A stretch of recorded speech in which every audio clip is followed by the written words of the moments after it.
नमस्कार विद्यार्थी मित्रांनो, आपण आपल्या BA भाग 1च्या अभ्यासक्रमात जे दुसरा विभाग आहे त्यावरती चर्चा करत होतो. एकनाथ पाटील यांच्या कवितेवरती आपली चर्चा सुरू होती. शहर एक उदास पोकळी आणि शोध यात्रा अशा त्यांच्या दोन कविता आपल्याला अभ्यासायच्या आहेत. तर शहर एक उदास पोकळी संदर्भात आपण चर्चा करत होतो की आजचा जो खेड्यातला तरुण वर्ग आहे तो पोटापाण्यासाठी गाव सोडून शहरात येतो. पण गाव जरी सोडलेलं असलं तरी त्याची मुळं ही खोलवर गावातच रुतलेली असतात. आणि शहरात आलं तर वाटतं की हे शहर आपल्याला आपलंसं करून घेत नाही. आणि त्यामुळं जो एक मनाला उदासपणा येतो, जी अस्वस्थता येते, ती कवी इथं व्यक्त करतो. गाव आणि शहर जे आहे यातला जो फरक किंवा तिथली संस्कृती, तिथली मूल्यव्यवस्था काय आहे, त्यातला बदल हा नवखा जो गावाकडनं येणारा शहरात तरुण आहे किंवा जी लोक आहेत त्यांना ते स्वीकारणं कठीण कसं जातं, या ही भूमिका या कवितेत कवीनं घेतलेली आहे. तर कवी इथे एक जो मनातला ताण आहे, मानसिक ताण, तो म्हणजे शहरात तर आपण राहतो, स्थायिक झालेलो आहोत, आपला आपण चरितार्थ इथे चालवतो आहोत. तर हे सगळं करत असताना जी एक मनाची अस्वस्थता आहे ती प्रकट होताना दिसते. कवी काय म्हणतो पहा. माझ्या गावापासून तुटलेला मी. म्हणजे आता तो शहरात आलेला आहे पण गावापासून लांब गेला, तुटलाय. आता तो का तुटला, हे तुटलं पण कशाशी आहे, तर हे तुटलं पण त्या गावच्या मातीशी आहे आणि माणसांशी आहे. म्हणून तो म्हणतो, माझ्या गावापासून तुटलेला मी आणि हे शहरही मला सामावून घेत नाही. मला शोधता येत नाही गाव ते शहर ही उदास पोकळी. गावानंतर शहरापर्यंत मला कुठंच शोधता येत नाही माझी ओळख. गावानंतर शहरापर्यंत मला कुठंच शोधता येत नाही माझी ओळख. इथल्या बिन चेहऱ्याच्या भावनाहीन चौकटींमध्ये मला बसवता येत नाहीत माझे जन्मजात संस्कार. बघा किती म्हणजे समकालीन वास्तव जे आहे, म्हणजे आत्ता आपण सुद्धा ते अनुभवतो. हे वास्तव कवी इथे मांडताना दिसतो की तो आता गाव सोडून शहरात आलाय पण शहर काही त्याला आपल्यात सामावून घेत नाही. हे एक खंत मनातली तो प्रकट करतो. गाव सोडून शहरात आल्यानंतर आणखी एक गोष्ट काय घडली, तर कवी म्हणतो की माझी ओळखच इथं पुसली गेली. मला कोणीच ओळखीचं नाही, शहरात कोणीच ओळखत नाही. आणि त्यामुळं गाव ते शहर ही एक अशी उदास पोकळी निर्माण झाली की काय, याचा तो शोध घ्यायचा प्रयत्न करतो. पण कवी म्हणतो, मला शोधता येत नाही गाव ते शहर ही उदास पोकळी. गावानंतर शहरापर्यंत मला कुठंच शोधता येत नाही माझी ओळख. म्हणजे इथे कोणी ओळखतच नाही. शहरात काय आहे, इथल्या बिन चेहऱ्याच्या भावनाहीन चौकटी. म्हणजे इथं शहरात काय आहे, तर भावनाहीन चौकट आहे, बिन चेहऱ्याची. इथे चेहरे नाहीत. म्हणजे गावामध्ये आपली माणसं असतात, एकमेकाची विचारपूस करतात, चौकशी करतात. एकमेकाला नावानिशी ओळखतात, तसं इथं होत नाही शहरामध्ये. चेहरे आहेत, चौकटी आहेत, पण त्या बिनचेहऱ्याच्या आहेत असं तो म्हणतो. आणि सगळ्यात त्यातही महत्त्व भावनाहीनता, म्हणजे कुठली भावना शून्यता. काही घडलं तर त्याबद्दल ही लोक प्रतिक्रिया देत नाहीत, दुःखामध्ये सामील होत नाही. गावाकडची माणसं एकमेकाचं दुःख वाटून घेतात किंवा त्याला आधार तरी देतात, तसं शहरामध्ये त्याला दिसत नाही. म्हणून तो म्हणतो शहरात एक भावनाहीन, बिनचेहऱ्याच्या भावनाहीन चौकटीमध्ये मला बसवता येत नाहीत माझे जन्मजात संस्कार. म्हणजे जे खेड्यात त्यानं अनुभवलं, जी खेड्यामध्ये जीवन जगताना एक समूह भावना असते. म्हणजे तिथं तंटे बखेडे असतील नाही असं नाही, पण माणसं जी आहेत ती एक समूह भावनेनं जगतात. आपण आपलं गाव, आपलं गावातली सगळी माणसं एक असं समूह भावना आहे. तशी समूह भावना शहरामध्ये नाही, सगळे अलिप्त असतात एकमेकापासून. आणि त्यामुळं कवी म्हणतो की माझ्यावर जे गावाकडे संस्कार झाले, ते संस्कार इथं शहरात जीवन जगत असताना लागू पडत नाहीत.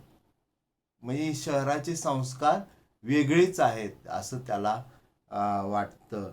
त्यामुळं गावाकडचे जन्मजात मिळालेले संस्कार या शहरी चौकटीत बसत नाहीत. किती सुंदर अशी जी वास्तव परिस्थिती आहे ती त्यांनी मांडलेली आपल्याला दिसते. आणि हे आज होतंय. म्हणजे आपल्याला, आपण म्हणतो गाव सोडून शहराकडे गेलं पाहिजे, शहरात प्रगती आहे, बरोबर आहे, नाही असं नाही. पण इथं जी व्यवस्था आहे ती तुम्हाला किती आपलंसं करून घेते हा प्रश्न आहे. आणि कवीला तेच, शहर मला सामावून घेत नाही, हे जे भावना आहे ती त्याच्या मनातली उदास पोकळी आहे. तो उदासपणा व्यापून राहिलेला इथे दिसतो. पुढे तो म्हणतो रात्री अपरात्री झोपेत रात्री अपरात्री झोपेत हे शहर माझ्या मेंदूवर करते प्रहार, आणि तिथूनच कोसळतात मी जपलेले माझ्या अस्तित्वाचे बुरुज. सुरू होतो माझ्या अधपतीत दुखणाईचा अथक प्रवास, मेंदूत खुरूट करणाऱ्या सततच्या जागरणांमुळे माझ्यातला हरवून जातो मी.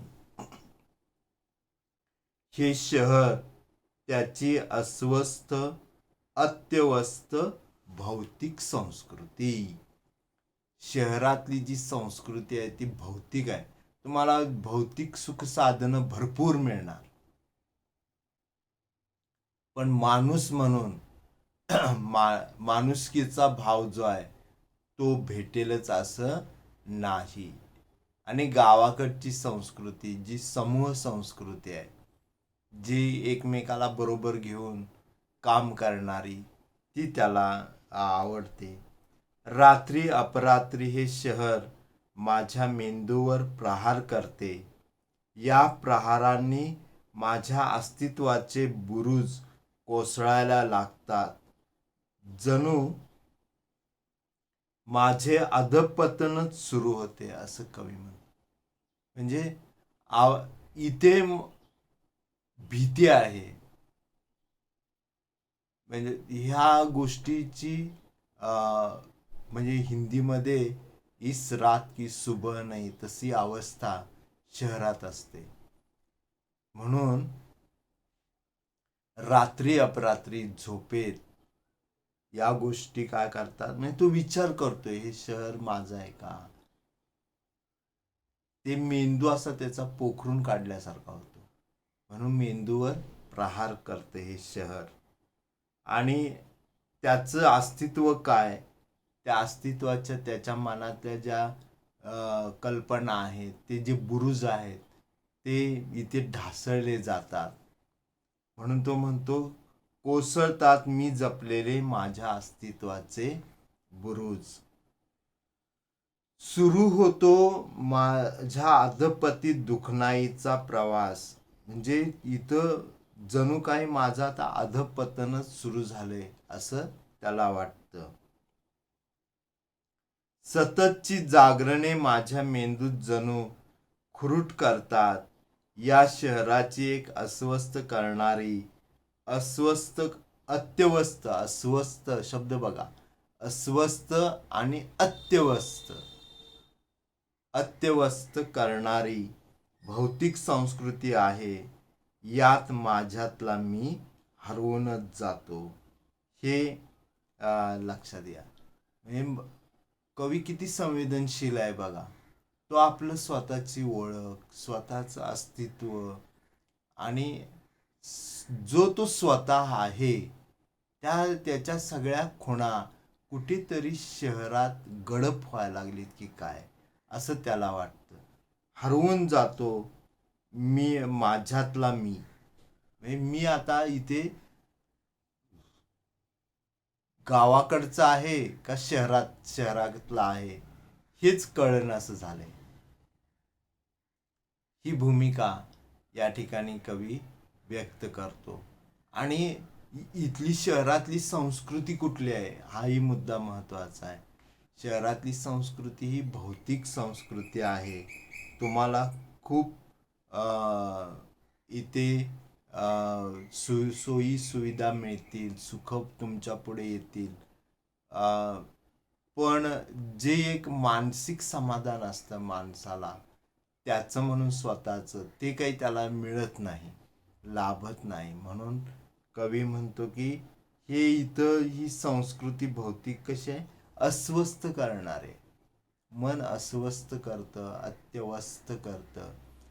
काही त्याला म्हणजे कडेलोट होतो की काय आता असं माणसाचं जगणं या ठिकाणी आहे, अशी ही जी त्याची धारणा मनाची झाली.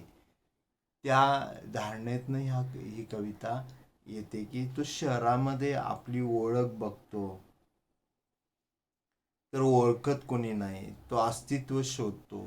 त्याला वाटतं आता आपलं अस्तित्व इथे संपत म्हणजे नाहीच आहे, ते ढासळत चाललेलं आहे. त्याचबरोबर तो जो स्वतः आहे तो आणि हे सगळं जे आहे हे त्याच्या मेंदूला ताण देतात, मेंदूला खुरूट करतात असं तो म्हणतो, किंवा मेंदूवर प्रहार करतात. हे शहर मेंदूवर त्याच्या प्रहार करतं असं तो म्हणजे त्याला काही सुचत नाही. तो एकदम असा बधीर झाल्यासारखा होतो. ही जी एक मनाची उदासता आहे ती या कवितेमध्ये कवी व्यक्त करताना देतो. विद्यार्थी मित्रांनो, आपली जी ही चर्चा आहे शहर एक उदास पोकळी यावरची अशीच सुरू राहणार आहे. तोपर्यंत आपण इथेच थांबूयात. धन्यवाद.